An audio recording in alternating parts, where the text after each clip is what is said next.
ಬಿಹಾರದ 243 ವಿಧಾನಸಭಾ ಕ್ಷೇತ್ರಕ್ಕೆ ಚುನಾವಣೆ ಆಗೋದಕ್ಕೆ ಅಥವಾ ಮೊದಲ ಹಂತದ 121 ಕ್ಷೇತ್ರಕ್ಕೆ ಚುನಾವಣೆಗೆ ಇನ್ನು ಕೇವಲ ಒಂದು ದಿನ ಬಾಕಿ ಇದೆ.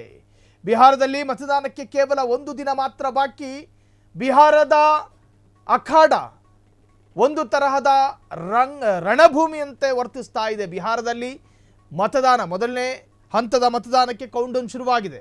ಜೆಡಿಯು ನಾಯಕನ ಮನೆಯಲ್ಲಿ ಕುಶ್ವಾಹು ಮನೆಯಲ್ಲಿ ಒಂದು ತರಹದ ಸಂಶಯಾಸ್ಪದ ಸಾವು. ನಿರಂಜನ್ ಕುಟುಂಬದ 3 ಸದಸ್ಯರು ಮನೆಯಲ್ಲಿ ಶವವಾಗಿ ಪತ್ತೆ.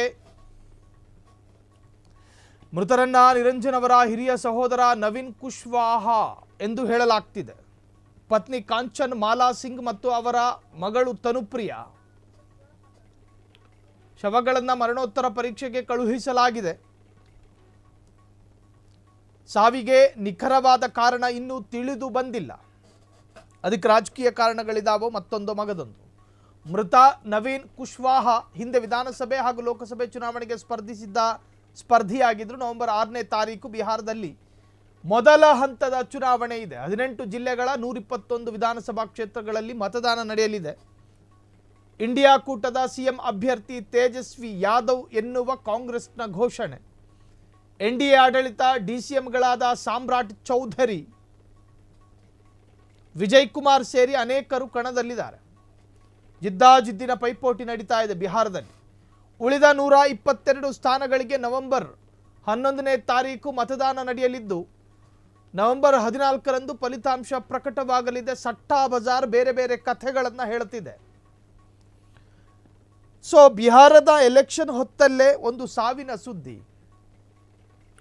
ಒಂದು ಸಾವು ನೂರಾರು ಅನುಮಾನಗಳಿಗೆ ಎಡೆ ಮಾಡಿಕೊಟ್ಟಿದೆ. ಜೆಡಿಯು ನಾಯಕನ ಮನೆಯಲ್ಲಿ 3 ಅನುಮಾನಾಸ್ಪದ ಸಾವು. ಜೆಡಿಯು ನಾಯಕ ನಿರಂಜನ್ ಕುಶ್ವಾಹ ಮನೆಯಲ್ಲಿ ಸಾವು. ನಿರಂಜನ್ ಕುಟುಂಬದ 3 ಸದಸ್ಯರು ಮನೆಯಲ್ಲೂ ಕೂಡ ಶವವಾಗಿ ಪತ್ತೆ. ಮೃತರನ್ನ ನಿರಂಜನ್ ಅವರ ಹಿರಿಯ ಸಹೋದರ ನವೀನ್ ಕುಶ್ವಾಹ ಎಂದು ಹೇಳಲಾಗ್ತಿದೆ. ಪತ್ನಿ ಕಾಂಚನ್ ಮಾಲಾ ಸಿಂಗ್ ಮತ್ತು ಅವರ ಮಗಳು ತನುಪ್ರಿಯ. ಇನ್ನು ಶವಗಳನ್ನು ಮರಣೋತ್ತರ ಪರೀಕ್ಷೆಗೆ ಕಳುಹಿಸಲಾಗಿದೆ. ಪೋಸ್ಟ್ ಮಾರ್ಟಮ್ ರಿಪೋರ್ಟ್ ಏನು ಹೇಳುತ್ತೆ ಅನ್ನೋದರ ಬಗ್ಗೆ ಎಲ್ಲರ ಚಿತ್ತ ನೆಟ್ಟಿದೆ. ಸಾವಿಗೆ ನಿಖರವಾದ ಕಾರಣ ಇನ್ನೂ ತಿಳಿದು ಬಂದಿಲ್ಲ.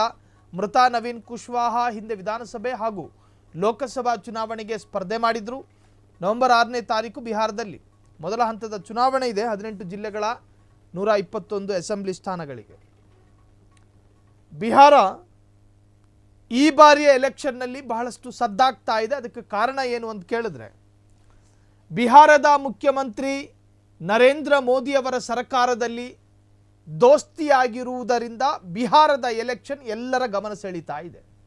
ಒಂದು ವೇಳೆ ಮೈತ್ರಿ ಸರ್ಕಾರ ರಚನೆಯಲ್ಲಿ ಬಿಹಾರದ ಮುಖ್ಯಮಂತ್ರಿಯ ಪಾತ್ರ ಇಲ್ಲದೆ ಇರುತ್ತಿದ್ದರೆ ಬಹುಶಃ ಬಿಹಾರ ಇಷ್ಟು ಮಟ್ಟಿಗೆ ಸದ್ದಾಗ್ತಾ ಇರಲಿಲ್ಲ. ಬಿಹಾರ ಎಲೆಕ್ಷನ್ ಅನ್ನು ಗೆದ್ದು ಬೀಗೋದಕ್ಕೆ ಕಾಂಗ್ರೆಸ್ ಇಂಡಿ ಕೂಟ ಒಂದು ಕಡೆ ಸರ್ಕಸ್ ಮಾಡುತ್ತಿರುವಾಗ,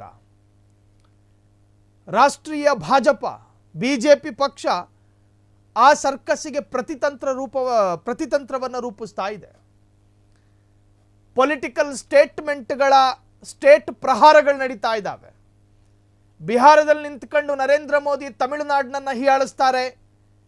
ಪಾಟ್ನಾದಲ್ಲಿ ರಾಹುಲ್ ಗಾಂಧಿ ನಿಂತ್ಕೊಂಡು ದೇಶದ ಸಶಸ್ತ್ರ ಪಡೆಯಲ್ಲಿನ ಜಾತಿ ವ್ಯವಸ್ಥೆಗಳ ಬಗ್ಗೆ ಮಾತನಾಡ್ತಾರೆ. ಮೇಲ್ವರ್ಗ ಮೇಲ್ಜಾತಿ ಅಂತ ಹೇಳಿ ಜಾತಿ ಆಧಾರಿತ ರಾಜಕಾರಣವನ್ನು ರಾಹುಲ್ ಗಾಂಧಿಯೂ ಕೂಡ ಮಾಡ್ತಿದ್ದಾರೆ. ಎರಡೂ ಪಕ್ಷಗಳು ಹೊರತಲ್ಲ, ಜಾತಿ ಲೆಕ್ಕಾಚಾರದ ರಾಜಕೀಯ ಮಾಡೋದ್ರಲ್ಲಿ. ದೇಶದ ನಂಬರ್ 1 ಸ್ಟೇಟ್ ಆಗಿ ಬಿಹಾರವನ್ನು ರೂಪಿಸ್ತೀನಿ ಅಂತ ಹೇಳಿ ನರೇಂದ್ರ ಮೋದಿ ಹೇಳ್ತಾರೆ. ತೆಲಂಗಾಣದ ಎಲೆಕ್ಷನ್ ಸಂದರ್ಭವೂ ಕೂಡ ಇದೇ ಮಾತನ್ನು ನರೇಂದ್ರ ಮೋದಿ ಹೇಳಿದ್ರು. ಕರ್ನಾಟಕದ ಎಲೆಕ್ಷನ್ ಸಂದರ್ಭವೂ ಮೈಸೂರಿನಲ್ಲಿ ನರೇಂದ್ರ ಮೋದಿ ಹೇಳಿದ ಮಾತಿದೆ. ದೇಶದ ನಂಬರ್ 1 ರಾಜ್ಯವನ್ನಾಗಿ ಕರ್ನಾಟಕವನ್ನು ಮಾಡ್ತೀವಿ ಅಂತ. ಇದೇ ಡೈಲಾಗನ್ನು ಬಿಹಾರ ಎಲೆಕ್ಷನ್ನಲ್ಲೂ ಕೂಡ ಪ್ರಯೋಗ. ಆಂಧ್ರ ಪ್ರದೇಶ, ಛತ್ತೀಸ್ಗಢ, ಹರಿಯಾಣ, ತ್ರಿಪುರ ಈ ಭಾಗದ ಎಲೆಕ್ಷನ್ ಸಂದರ್ಭದಲ್ಲಿಯೂ ಕೂಡ ಭಾರತದ ನಂಬರ್ 1 ರಾಜ್ಯವನ್ನಾಗಿ ನಿಮ್ಮ ರಾಜ್ಯವನ್ನು ಮಾಡ್ತೀವಿ ಅಂತ ಹೇಳಿ ನರೇಂದ್ರ ಮೋದಿ, ಅಮಿತ್ ಶಾ ನೇತೃತ್ವದ ಸರ್ಕಾರ ಹೇಳಿತು. ಹಾಗಾದರೆ ದೇಶಕ್ಕೆ ನಂಬರ್ 1 ರಾಜ್ಯಗಳ ಸಂಖ್ಯೆ ಎಷ್ಟು?